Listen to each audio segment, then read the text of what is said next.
Hi అండి అందరికీ. ఈరోజైతే మనం సొర పిడుపు అయితే ఎలా చేయాలో చూద్దాము. ముందుగా సొర అయితే మంచిగా క్లీన్ చేయాలి. దానిలో ఉన్న వేస్ట్ పార్ట్స్ అన్నీ తీసేసి లోపల ఉన్న పేగులు అవన్నీ కూడా తీసేసి మంచిగా కట్ చేసుకోవాలి. కట్ చేసుకున్న తర్వాత వాటన్నిటిని కూడా మంచిగా వాష్ చేయాలి. ఒక 2-3 సార్లు వాష్ చేసుకున్న తర్వాత దాంట్లోనే కొద్దిగా పసుపు ఉప్పు వేసి కూడా ఒకసారి మంచిగా క్లీన్ చేసి మళ్ళీ 2 సార్లు వాష్ చేసుకోవాలి. అలా వాష్ చేసుకుంటే మనకి నీచు స్మెల్ అనేది ఏం లేకుండా ఉంటుంది. ఈ విధంగా ముక్కలైతే కట్ చేసుకోవాలి. సొర మొత్తాన్ని కూడా చాలా ఈజీగా చేసుకోవచ్చు. నేను ఇదే ఫస్ట్ టైం చేయడం ఇలాగా క్లీనింగ్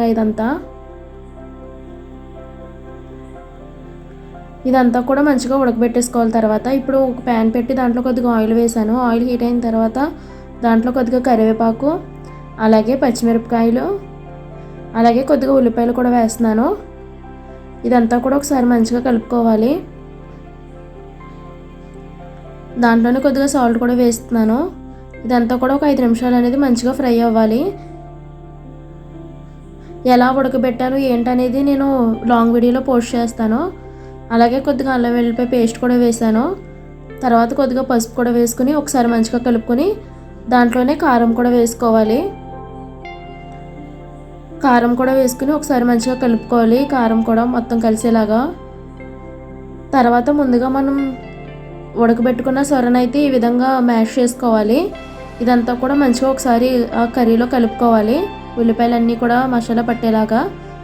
దాంట్లోనే కొద్దిగా ఉప్పు కూడా వేసుకుని ఒకసారి మంచిగా కలుపుకొని దీంట్లోనే మనం మసాలా పొడి కూడా వేద్దాము. జీలకర్ర, ధనియాలు, దాల్చిన చెక్క, యాలక్కాయలు, లవంగాలు ఇవన్నీ కలిపి పొడి చేసిన పొడి అయితే ఇందులో వేసుకుని ఒకసారి మంచిగా కలుపుకొని ఒక 2 నిమిషాలు ఉడికించిన తర్వాత దాంట్లో మనం కొత్తిమీర వేసుకుని ఇదంతా కూడా ఒకసారి మంచిగా కలుపుకుంటే అంతే అండి. ఎంతో ఈజీ అండ్ టేస్టీ సొర పిడుపు అయితే రెడీ అవుతుంది. Thanks for watching. ఇంకా మన ఛానల్ ఎవరైతే సబ్స్క్రైబ్ చేయలేదో ప్లీజ్ డూ సబ్స్క్రైబ్. మన ఛానల్ కు సబ్స్క్రైబ్ చేయండి ఫ్రెండ్స్.